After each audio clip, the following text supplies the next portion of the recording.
Yo, what is up, guys? It's your boy Bernie here. Just wanted to kind of update you guys on, the video I made last night, more of the YouTube short, really. And the reason why I want to update you, and, excuse the hair, I'm just out here balling out on the court right now and just kind of get my workout in this morning. And, I was either going to do a live stream or a video yesterday, but I just decided to do a video today just because I feel like it's more appropriate to just do one since I'm not really in studio right now. I'm out in California right now, so it's not really, I don't think I could really make the live stream work in that sense. So I do apologize to Tyrese, my boy P. I know we were supposed to, do some streaming stuff this week, but unfortunately it's just gonna have to wait until I come back. But my biggest takeaway from yesterday's game, just kind of reflecting on it and really doing my due diligence on researching and really just looking at everything. A lot of people want to point to Chris Middleton. They want to point to Jrue Holliday and his defense. They want to point to Giannis and the way that he was just able to battle, which I want to give those guys all their due diligence and all their respect. But, as someone that was kind of a role player on their team, I want to also give a shout out to the role players on the Bucks team because they are the ones, honestly, who made the mistakes of Giannis, of Middleton, especially Middleton in the fourth quarter, if we remember in that game 6 where he had 2 really bad turnovers. And even guys like Jrue Holliday who weren't really particularly shooting well.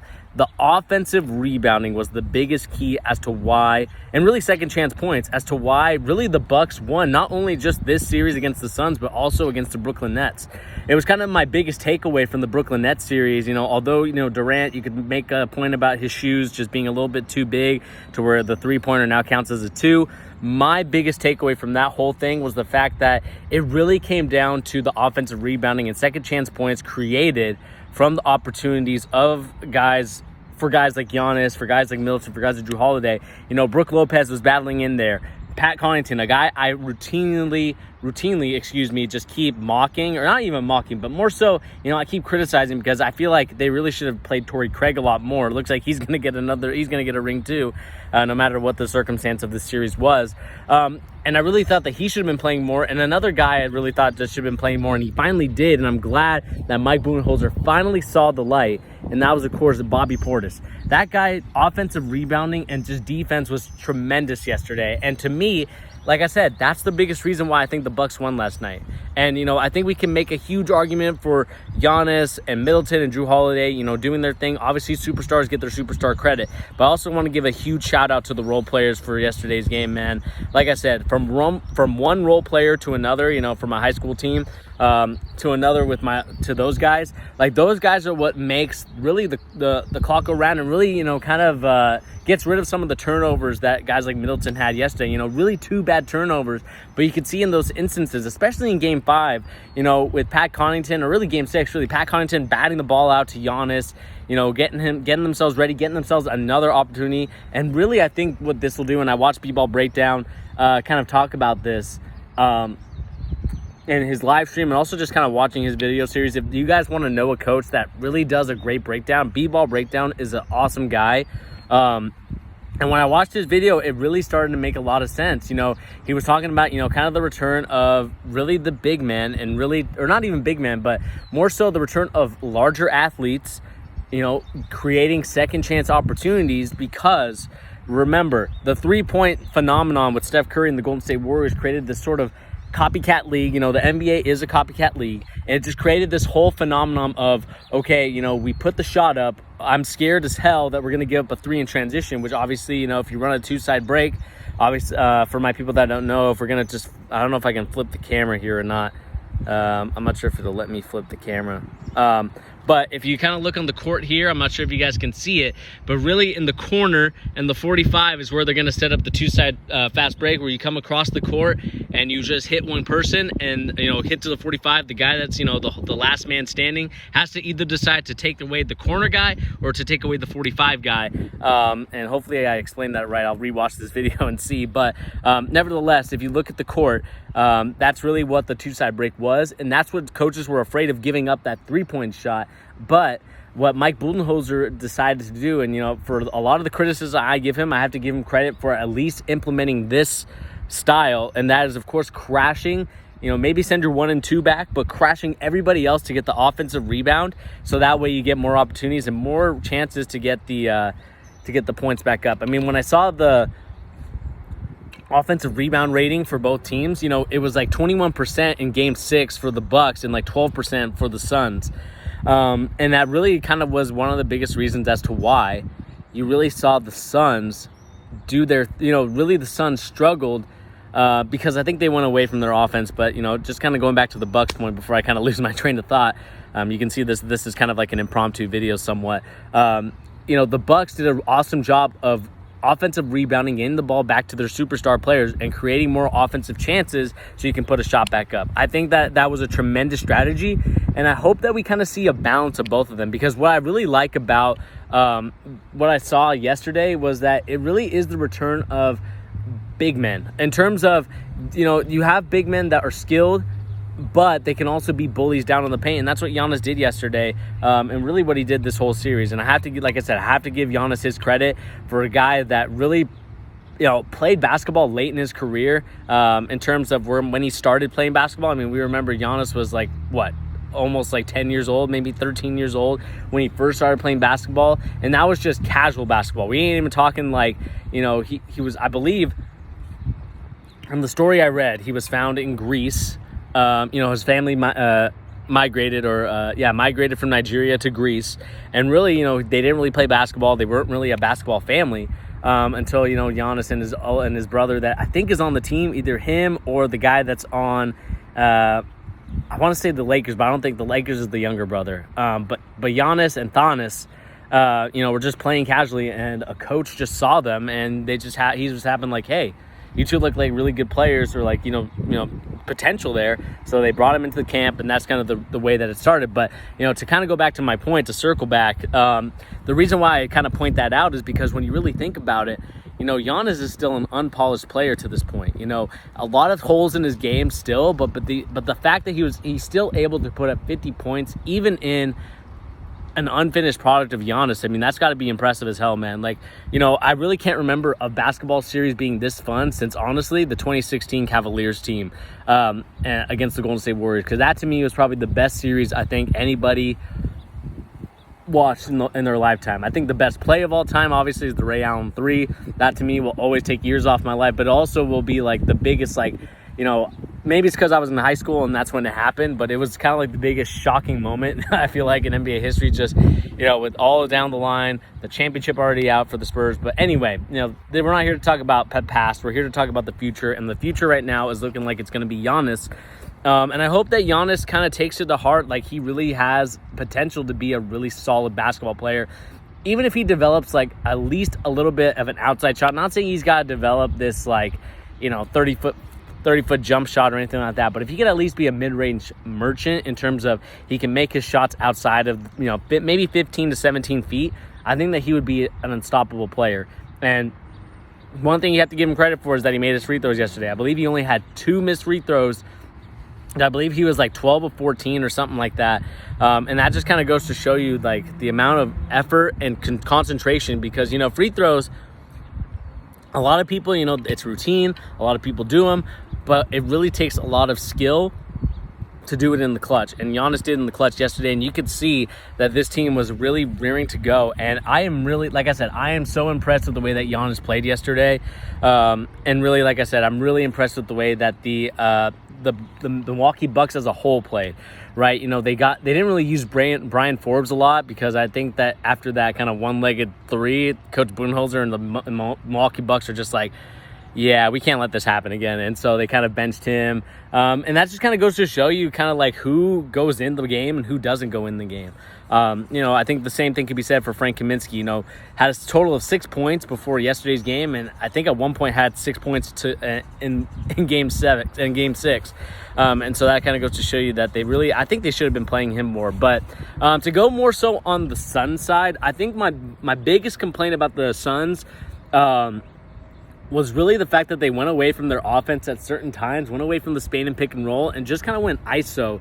And just started creating plays for each other. And that's kind of the trade-off I believe you get with a guy like Chris Paul. Chris Paul isn't going to run everything to a T for your system. You just kind of hope that he runs it, for, I would say, guys like Booker to get open. He knows his stuff, and he has his own plays and the things that he likes. So you'll definitely see his kind of flavor of the offense in there. But I thought they really went away from like the Spanish pick and roll. I thought they went away from a lot of different things, and it was really disappointing to see that they went away from that. Because I thought that was really what was working in games 1 and 2, and then all of a sudden games 3 and 4, I think game 3 was a blowout, but game 4, or maybe it was game 5 and 6, they just went away from the offense, and it really kind of goes to show me that Ayton still has a lot to prove in this league. I was really, praising Ayton in the last series against the Denver Nuggets and against the, who else were they playing? The Clippers. They were playing those two teams. The thing I was disappointed in the most is the fact that, he had an opportunity to score a bucket over, like, I believe it was either Drew Holliday or maybe maybe Pat Connaughton, or, one of those guys, one of the smaller guys, more 6'5". Instead of, kind of being strong, he just kind of faded away into a hook shot. And it's just kind of, to me, it was like, my guy, you're like 7 feet tall. Like, I'm not saying that you got to be like posterizing people, because maybe that's not your game, but I think he still has a lot to grow. And my question for you guys in the comment section, or maybe even when I do a live stream with Tyrese or just by myself, or whoever decides to join the live stream, what do you think is the future of a guy like Ayton? Do you think that he will be a guy that you could see being a future all-star, or do you think that he's going to be a star player, a guy that's nice, but not going to make it over the hump? That is my biggest takeaway from yesterday's game, is that, like, Ayton really didn't show up. And neither did Booker. I think Booker, to me, was very disappointing in the fact that it was a game 6. They needed him the most, and at one point he had 10 points in the third quarter. And it's like, for a guy that's supposed to be your superstar, a guy that's supposed to be the next guy coming up a lot, Stephen A. Smith calling him the next Kobe Bryant, that to me is a red flag. And like I said, I don't think Booker's there yet in terms of, being compared to Kobe Bryant, but I do get what people are trying to say about it. But at the same time, you can't compare Booker right now to Mamba. And to me, the disappointing thing about it was the fact that I thought Booker should have been able to show out a little bit. And, you got like different things about Chris Paul. You got the young Chris Paul, giving you the 20-something points with like 8 or 9 assists, and then yesterday he just gave you 5 assists, and it just kind of goes to show you that they went away from the offense and just kind of did their own thing. And I really think the Crowder effect is real. I know I'm not trying to take shots at Crowder, but I feel like whatever team he's on, man, they just lose the finals. I mean, he was on the Heat last year and they lost. He was on the Suns and he lost this year. And so I the thing about Crowder's, I think he's a really good player. It's just somehow in the playoffs, I feel like he just doesn't hit the shots when they need them the most. I thought yesterday they had a very couple of good moments where they could have done that. And so it is frustrating to see that situation. So unfortunately, like I said, I'm just a little disappointed in the Phoenix Suns because I had them to win in 7. I think my boy Tyrese had the Bucks in 6, and he called it and nailed it right on the head. And so, my question for you guys is, now that Phoenix got to the NBA Finals, do you think that they get there back again? And what do you think the Phoenix Suns need to do to improve their offense, or even just improve their team in general? I think that team is really missing another guy that can make buckets on their own. And really, you hope that would be Ayton. Especially you really hope that'd be Ayton because you see the potential there. And he was the first number 1 pick in that draft with Luka and Trae Young. And you want to see him grow tremendously. And so we'll see what happens in, I would say, the future of the Phoenix Suns. And like I said, it is disappointing to see that the Phoenix Suns could not at least force a Game 7 and, try and get Chris Paul to win a championship. And that, will probably, I don't think it will haunt Chris Paul because I still think he is a great point guard. I think he's one of the best. At one point, he was my favorite player because of the way that, for a guy so short, was able to make such a huge impact on the court. But it does suck to see that he did lose this NBA Finals, and that'll kind of just be there. But at the same time, I just think that, it's one of those things that, the way that Giannis played and the way that the role players played for the Bucks and what they needed them to do, they didn't necessarily need them to hit the threes or anything like that. I mean, yesterday they shot 22% from threes, and it didn't matter. The thing that mattered was getting offensive rebounds and getting second chance points. And that, to me, I hope will really, kind of tweak a little bit more so of the NBAs that we see today, where it's like, oh, three-pointers. We only need three-pointers. Well, I think that if you can really offensive rebound, crash the boards, get the buckets that you need, off of second chance points, I think you can compete tremendously with the 3-point shots. Analytics will tell you that the 3 is the most effective shot in the game, and it is. But I think analytics will also tell you that if you have the ball more, it doesn't matter whatever percentage your opponent shoots, as long as you get more shots and more opportunities to get that ball back. That's the biggest thing. And one way you can get it is either steals and turnovers, or you can get it through second chance points after you shoot it and get the offensive rebound. And that, like I said, is the biggest reason as to why I think the Milwaukee Bucks won this NBA playoffs and really kind of cemented themselves as one of, I would say, one of the teams without really a superstar team. I know that Steven Jackson's trying to say that the Bucks are a superstar team or a super team. That's not true at all. For a guy like Middleton, who came from the G League, who played in the Drew League, and just kind of had to make a name for himself to get even to the NBA. And then, of course, you had Drew Holliday, who is, always seen as kind of like up and down, and that's kind of the story of Drew Holiday's career. That's not a super team. That, to me, is just a team with a really great superstar player in Giannis, kind of showing you how it's done and how you should build a team. Like I said, you don't need, the 3-point shot all the time. It's obviously nice to have. It's a great luxury if you can hit at least a 45 to 43% clip. But what it really showed you is that you don't need that stuff as long as you get the ball back in many more opportunities than your opponent. And I hope you guys kind of understand. And I want you guys to rewatch. If you guys are interested, rewatch the finals or watch B-Ball breakdown, no pun intended, of his, I would say, coaching and what you see out there. Because like I said, I thought the most disappointing thing to me for the Suns was that they went away from their offense a little bit, and that Ayton and Booker just did not show up in this playoff series when Chris Paul needed the most. And, you're just going to have to live with it, and we'll see. I really feel bad for a guy like Monty Williams who, had to deal with the tragedies of his wife. But more importantly, just dealing with tragedy, maybe not even tragedy compared to his, the wife situation, but really the frustration of getting so close to the mountaintop and just getting knocked off, because like I said, it is hard to get back up there. It is hard to make it back to the NBA Finals because, I think a lot of people will say, it's impossible. LeBron James makes it look easy because, he's one of the greatest players of all time, but it's really that damn hard to get there. We never saw the Detroit Pistons make it back again, that 2004 team that is. And, for, the Lakers even, they didn't even make it back this year. They got bounced in the first round, maybe due to injuries and stuff like that. But still, nevertheless, they did not make it past the first round. It just kind of goes to show you how hard it is. But like I said, this video is probably going to go on a little bit too long if I keep rambling.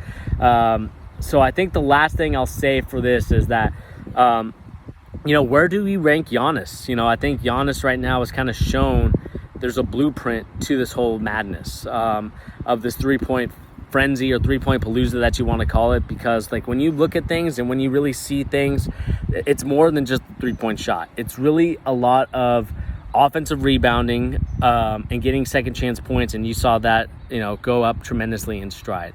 But like I said, where do we rank Giannis? Giannis absolutely balled out yesterday, and so I don't really know where to rank Giannis at this point. I think the biggest thing for me is I would love to get Tyrese and Pete's opinion on that stuff, but what I would love to talk about more so is, where do we rank Giannis's performance? I think, having a 20-point game in the first game and then, after that, never having under 20 points a game is absolutely mind-boggling. The fact that he had a 50-point game yesterday, got a 50-piece mini at Chick-fil-A, it just kind of goes to show you that the kid is really damn special, and he's only 26 years old.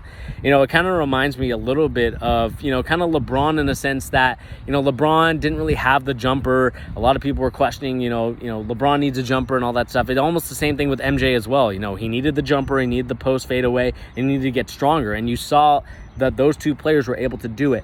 Now my biggest thing is, can Giannis do it? But in terms of performance, I have to rank this as one of the top 10, man. Without doing too much research in history, I think that LeBron's finals, I really think that the finals where he had 50 points and did everything on the court, that to me will always be one of the all-times. But, you also had some Kobe Bryant moments, you had some Shaq moments, but to me, like I said, like this to me has to be up there in the top 5, top 10. It doesn't matter what it is. The thing I want to just really say is that, congratulations to the Milwaukee Bucks for their championship. I thought, it was going to go the other way, but it kind of goes to show you that there's more ways to win than just hitting your three-point shot. And it shows you that offensive rebounding for a lot of the kids out there, that might be a skill that if you are tall enough and you have the hustle and energy and the passion to get the ball, then I think that'll carry you a lot longer than shooting the three-point shot. Because look, no one really wants to rebound, right? I think a lot of people are like, well, I'd rather watch the ball go in or anything like that. But it kind of goes to show you that if you really have the effort and energy to want the ball, to get the ball in the hoop, you're going to tip it out to one of your teammates, create more opportunities for yourselves and your teammates and for your team, and win the game. And like I said, this will be a fun NBA series to talk about with Tyrese and Pete when I get back home. But anyway, guys, like I said, let me know in the comment section down below, what do you guys make of the Giannis Antetokounmpo story in terms of, where does this rank in all-time performance? Also, let me know what you think about the Milwaukee Bucks for next year. Do you think that they kind of can repeat his chance? Do you think that they have the right pieces to do it? And also let me know in the comment section down below why you think the Bucks won this series and why you think the Suns lost. I would love to know what you guys think in the comment section down below. But anyway, guys, like I said, my name is Bernie, giving the latest NBA news and rumors and basketball opinions. I know I didn't say it at the beginning, but please remember to hit that like button, that subscribe button. Also remember there's merch as well if you're interested in merch, and we'll catch you guys on the next episode or stream. Peace.